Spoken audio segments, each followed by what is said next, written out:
Hi, my name is Madison Wells, and I'm going to do this presentation over the cost of college.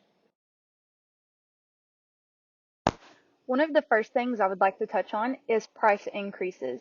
The cost of fees alone at two-year and four-year colleges have gone up between 5 and 7%. In some cases, this can amount to as much as $340 added per class. If you're taking multiple classes, that means that $340 could be added 3 or 4 times depending on how many classes are on your schedule. Many students depend on grant funding in order to be able to go to college. These grants are usually given to low-income students or students that come from low-income families, meaning that their parents do not have the income or the possibilities of being able to help them with any leftover college expenses. Many of these students will receive something called a Pell Grant. This is a grant given after you fill out your FAFSA each year, and it is determined by how much money your parents make as to how much you will get in order to be able to go to college. This Pell Grant is now only covering about 34% of the costs, and that was in 2002. I could not find a current number explaining how much the Pell Grant is covering of current tuition costs. Another downside is that this Pell Grant does not include living expenses. The money given is only to cover classes. So this is only covering 34% of the cost of just the classes alone. In 2014, 2/3 of the student body had an average of $29,400 of student loan debt. This is an average, meaning that some students were able to get numbers lower than that, but that also means there are students with much higher balances than this. Something that a lot of people are not taking into account is the fact that this need for financial assistance is putting stress on these students beyond what they're expected to experience while they're in college. In 2015, 25.3% of students in counseling at the colleges were there because of the stress caused by not knowing how to pay for college.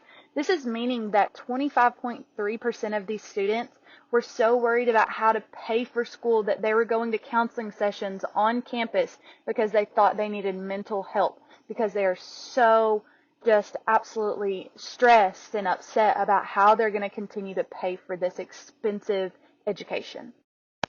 Another thing that students seem to be starting to grasp once they got into college is they pick their degree, they pick their major, and they start these classes, and then they realize that the wages have not increased. They will not be paid any more than the people who were teachers or lawyers or whatever field they're going into, how much they were paid 20 years ago. This means that although the costs and the living has gone up tremendously, the wages have not.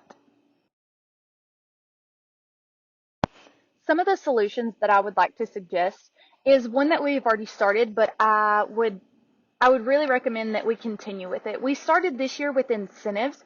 So we have incentivized students to register for in-person classes by offering a free laptop. If we did things like this every semester, we may be able to entice more students to come to our university instead of other universities.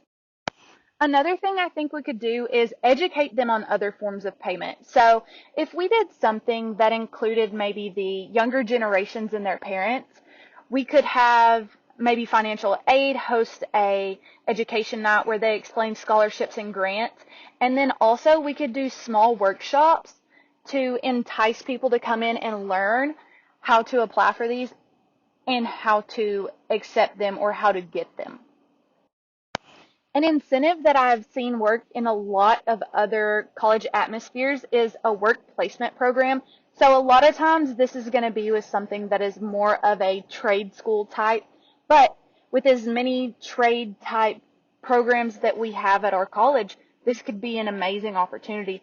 If we could team up with some of the local establishments, we could place some of these students in a working environment immediately after their graduation, and this could be an incentive to also stay at our establishment compared to others.